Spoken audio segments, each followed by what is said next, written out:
For those of you who are curious, I got this information from the Certiport website, but it is buried real deep. So I am turning it into this video series to give people greater access to an understanding of what the Certiport exam covers for the Maya program. And so you can see there are chapters on scene management, modeling, texture coordinates, and so forth, right? And then this information I'm actually going to share down in the comments of each video. So I will make a link to this slideshow so that everybody has access to this stuff.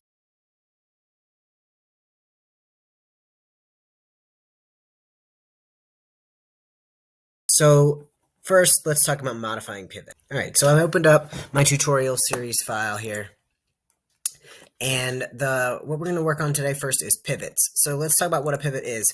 So if we look at my sphere here, and we switch over to our rotation tool, right? We can rotate that. If we switch over to my move tool, we can rotate that. And if we change our viewport, you can see that the sphere moves around a point in the center of it, right? And the pivot is that point. So how do we change where that pivot is?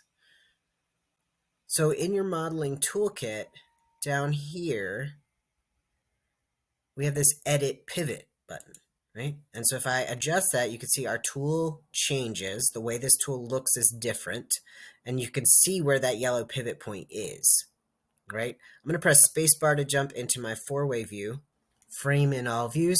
So I'm going to Shift A. And there we have our circle or our sphere in all views. So if I look at my front view here and I bring that pivot point down to the base of my circle, and then I'm going to zoom in on that and just make sure that it's really like at the base of my sphere.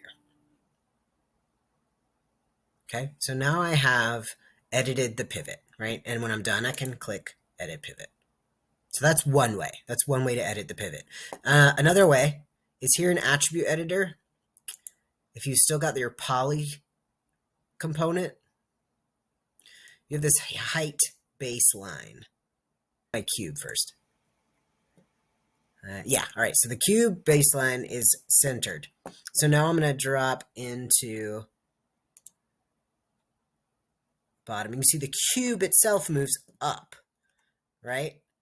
But here's why this might be useful, right? I need to make sure that cube base is on 0. So now if I come over here to translate, on this Y, if I just type in 0, now I know that the base of that cube is exactly on 0. All right? So if you want to make sure that your object is exactly on a point, then you will probably want to adjust your pivot using the height baseline. If it's less important that it be precise, then you can use your modeling toolkit, Edit Pivot.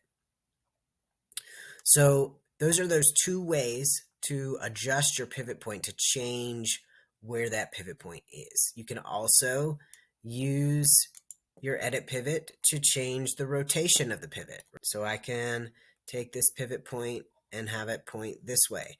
Why is that useful? Well, if you're trying to articulate an elbow, you might want to make sure that a particular axis of that elbow is lined up so that the elbow bends correctly, so that that is your elbow bending axis. And then when the shoulder joint rotates, your elbow bending axis will stay aligned with the point of your arm. And so that is how we can edit this pivot and how we can adjust it. How can we identify the coordinate system used by the pivot? How do we know what the pivot is doing?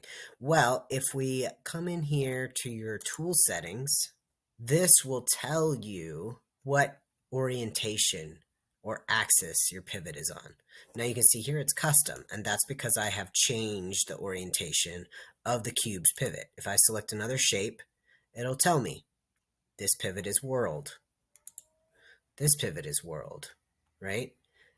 Now we can edit the pivot here as well. We can change its position and orientation. So we can adjust a lot of things, and that's in our tool settings menu, which is here. That button is up at the top corner. Why is this pivot orientation important? So let's take a look at this. Right now you can see that my pivot is set to object here in my tool settings. I can also change it to world or component.